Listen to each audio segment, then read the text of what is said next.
Good morning, ladies and gentlemen. Welcome to Gashi Skyman Wednesday edition. Ladies and gentlemen, a number of Kenyans have asked me to give an analysis about the IEBC and the role it is going to play in the 2027 general elections. Ladies and gentlemen, by the way, it is raining hard. It has been raining throughout the night. I don't know where you are, it is raining as it is raining here. So, ladies and gentlemen, the election of 2027 will be determined by two factors.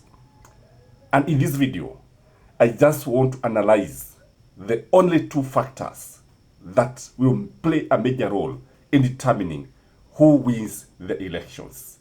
I'm not saying that they are the only one, but I've chosen the two because they are the main determinants of who become the president after William Samoei Ruto's first term. Number one is the IEBC. IEBC is now being currently reconstituted. The commissioners will be vetted. The chairman will be actually appointed. Ladies and gentlemen, I want to show you how IEBC is going to play a crucial role and how it is going to win who is going to be declared the president. Number one, I just want to look at the role of the chairman of the IEBC.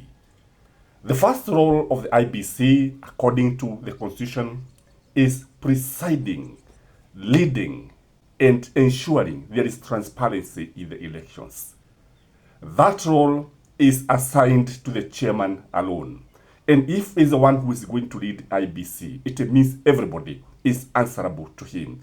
It means that if he's supposed to carry out a transparent election, then only the court can say that he did not carry out a transparent election. So whatever he's going to decide is very, very important. The kind of person who is going to be elected as a chairman, who is going to be nominated as chairman of the IEBC, must be somebody who is transparent, must be incorruptible, must be somebody who means well, and must not be aligned to any political party. And that is why here I would urge the opposition to be very, very vigilant. Be very, very careful about the chairman of IEBC.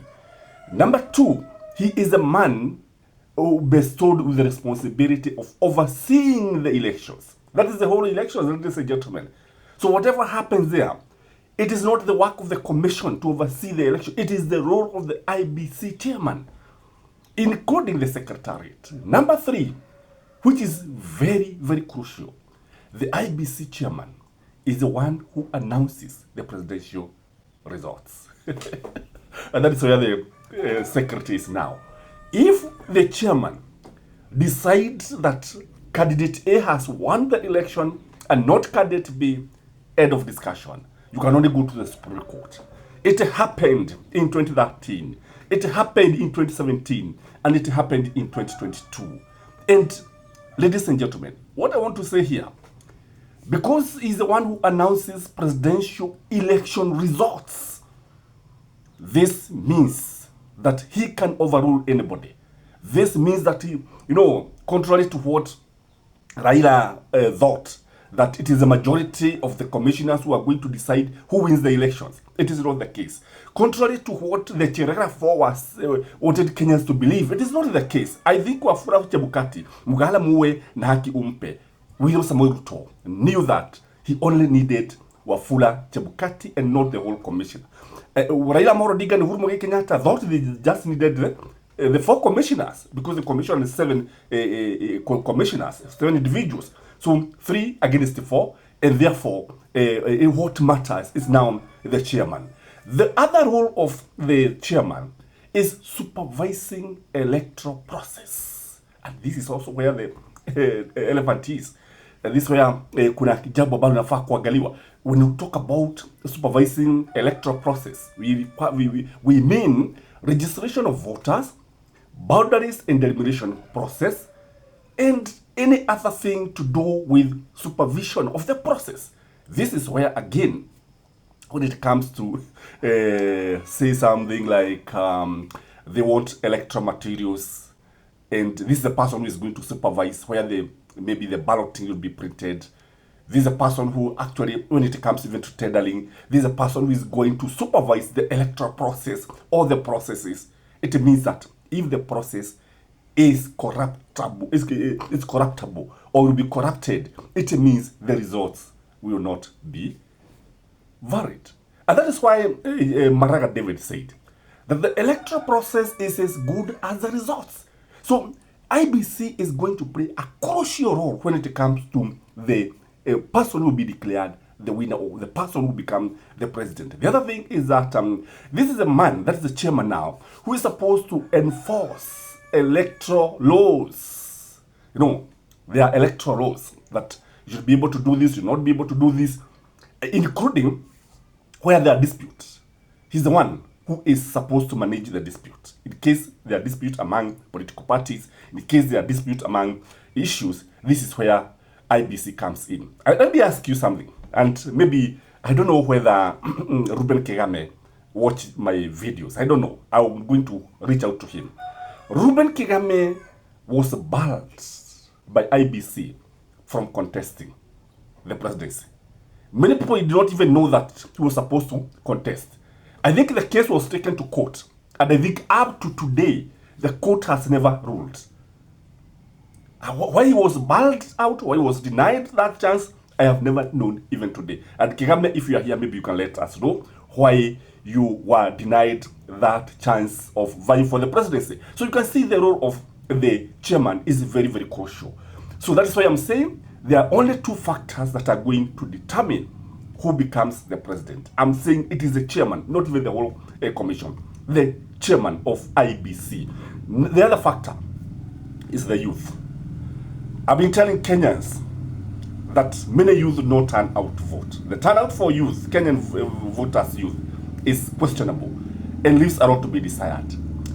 If they don't turn out in large numbers, I can assure you, William Samoei Ruto will win the elections.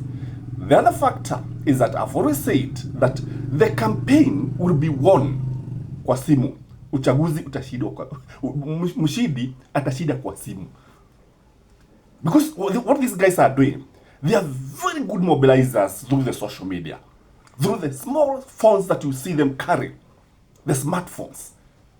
And if they don't use their smartphone properly to mobilize, to tell people to come out, and actually to go out and vote physically, William Samoei Ruto will win the elections. Number two, if they don't involve themselves in politics, because what they are doing, they are trying to show that they are not very much interested in politics. If they are not careful, I think William Samoei Ruto will carry the day. But if they turn out in large numbers, there's a way that people can turn out, even when the chairman wants to rig the elections, nothing can happen. And I think they should need to come out and show that they are angry enough. In fact, the revolution should be on the ballot. It should not even be on the street. Let it be on the ballot that day. And if they do it, I can assure you, they will determine who becomes the president. The good thing with these guys is that they are not beholden by issues of tribes.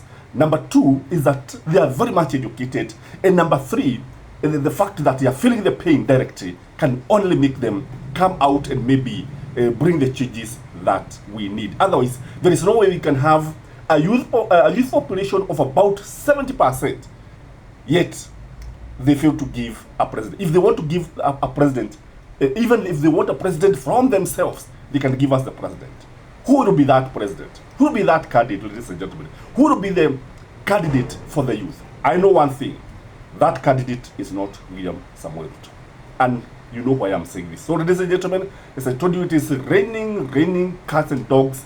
And let's stop the video here. And I ask you one thing, as usual, please like the video, comment, and let me know any other issue that you'd like us to discuss. Have a blessed day. Bye.